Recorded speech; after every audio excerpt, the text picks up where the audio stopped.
I recently rewatched a great video called Escaping the Anti-SJW Community by a channel called Guerrilla Radio. You probably remember them as Dark Scythe.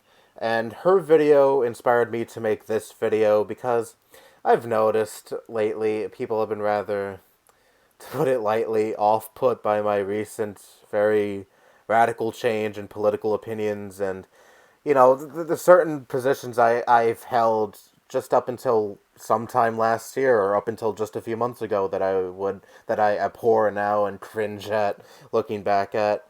And, I've definitely changed a lot within just this past year alone, and I'm sure I will continue to change. So I figured, why not take this video as the opportunity to discuss my transition from just a regular old, I consider myself a liberal, but I hate the SJWs too, just a full-on leftist who is considered an SJW himself. And I'll probably reference her video a couple of times in this video because my story and her story share some similarities in some places. I'll link her video in the description if you're interested in watching it. It's a great watch, by the way. Anyways, my story is rather run-of-the-mill, so I don't know exactly how long this video will be. Maybe 10 plus minutes, or maybe it'll just clock under 10 minutes. Who knows? But anyways, prior to 2016, I considered myself rather apolitical. I considered myself left-leaning. I was for things like same-sex marriage and if one wants to just transition from male to female or female to male, they should have the perfect right to do that. But I still was like, yeah, this whole social justice thing is getting a tad bit too far. But it wasn't until the 2016 election that I really started to focus on the whole SJW nonsense that started plaguing the internet, quote unquote.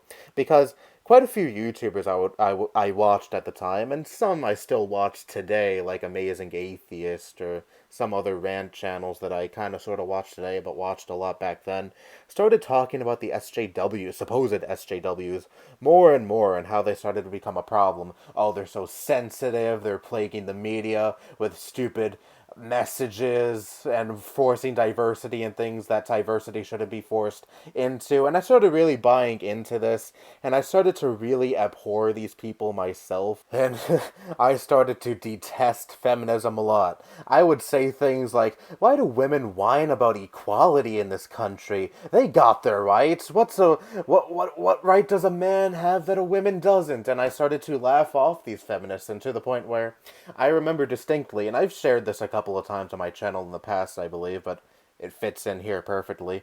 I remember discussing how feminism is quote-unquote cancerous. Ugh.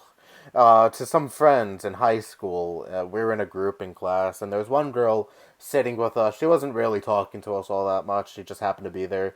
And then she spoke up, and she was like, I'm a feminist myself, though.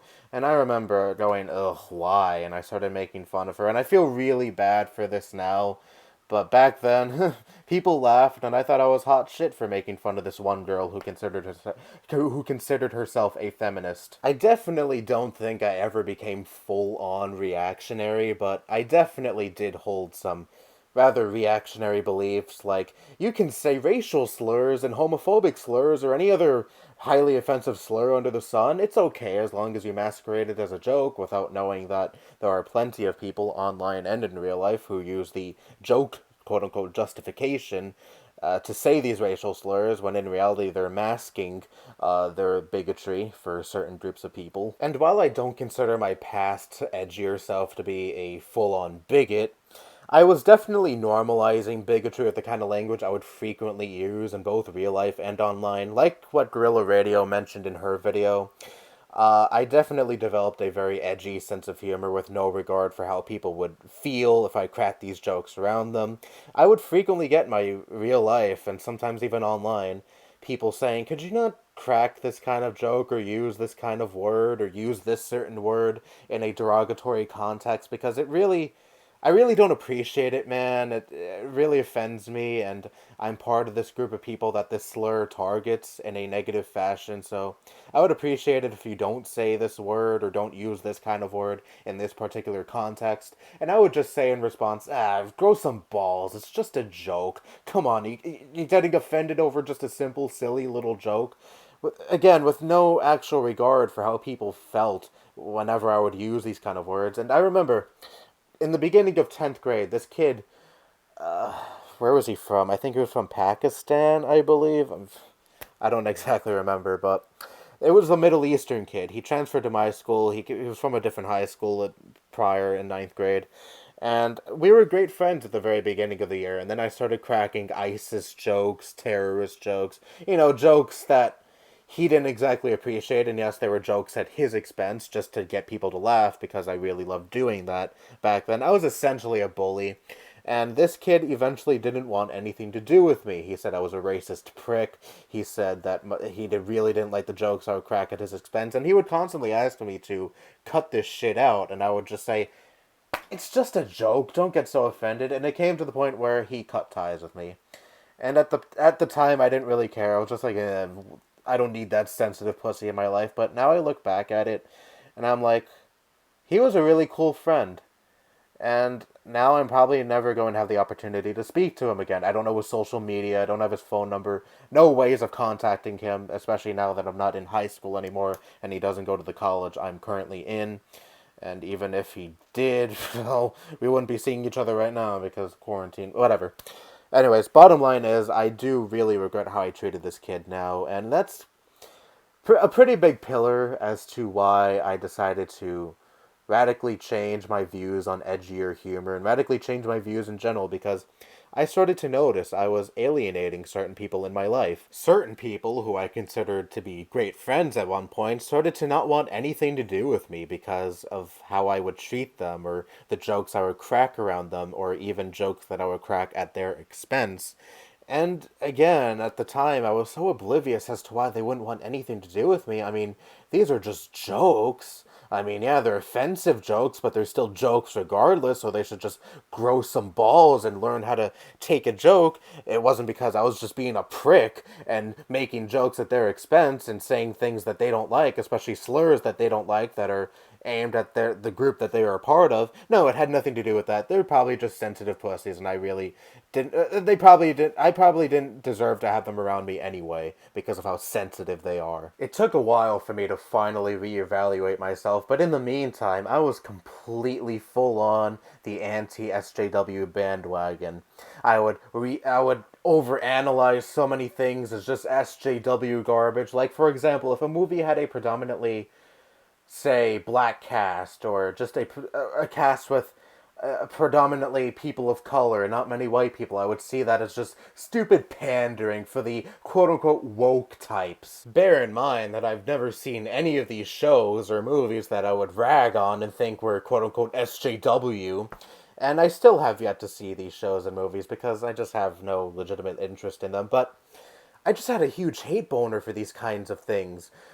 Anything that I would perceive as SJW, even some things that I would be taught in class, I would perceive as more SJW. Like, for example, whenever we talk about the civil rights era, or slavery, or women's rights, things like that, in like history class and such, I would think to myself, why do we need to be taught this again? I mean, we've learned about slavery, feminism, and the civil rights era so many times. It's just pandering at this point.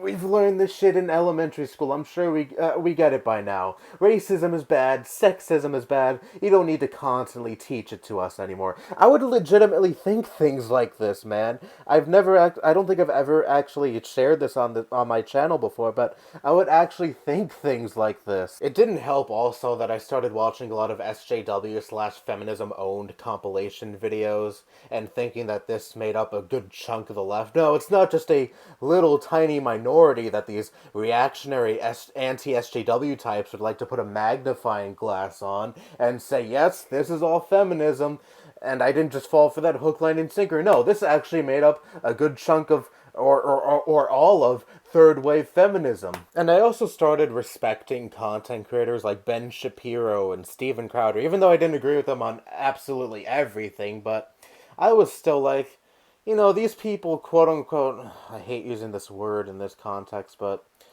they trigger the SJW, so they must be smart and they must know what they're doing, and they must be worth respecting, because those SJWs aren't worth respecting at all, because they're so overly sensitive.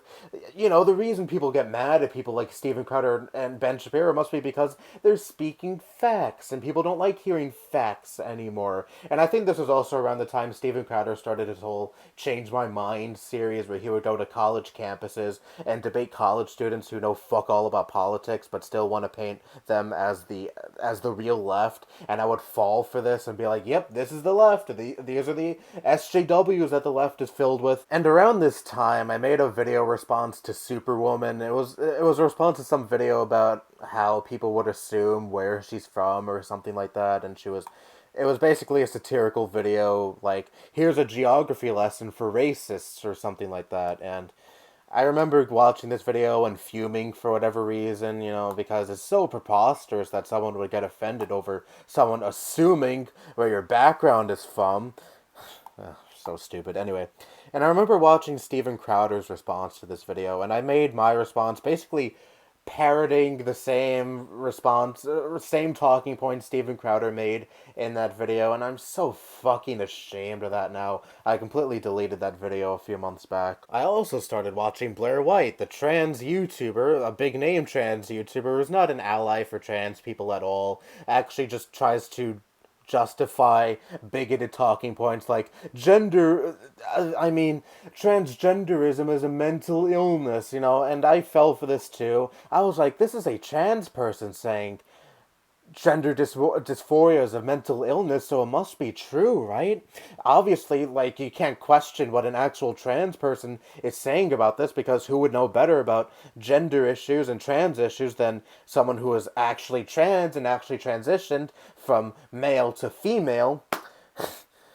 Again, I fell for this without knowing much about gender dysphoria, and I'm so glad I didn't make this video, but I was actually planning on eventually making a video about how, yes, transgenderism is a mental disorder, but it shouldn't exactly be chastised, and one shouldn't be forced to be facilitated for it, so you should still lay off these people. I made a pretty similar video a while back about how people think trans people are mentally ill, but they should still lay off trans people, but I never explicitly said trans people are mentally ill, because even at that point I didn't believe that anymore. But anyways, it wasn't until T.J. Kirk, the amazing atheist of all people, started going after more prominent right-wing figures like Ben Shapiro and Jordan Peterson and Steven Crowder. That was when I was like, maybe these big anti-SJW figures aren't as right as I thought they weren't as correct about certain issues that I thought they were. I still considered myself anti-SJW and still like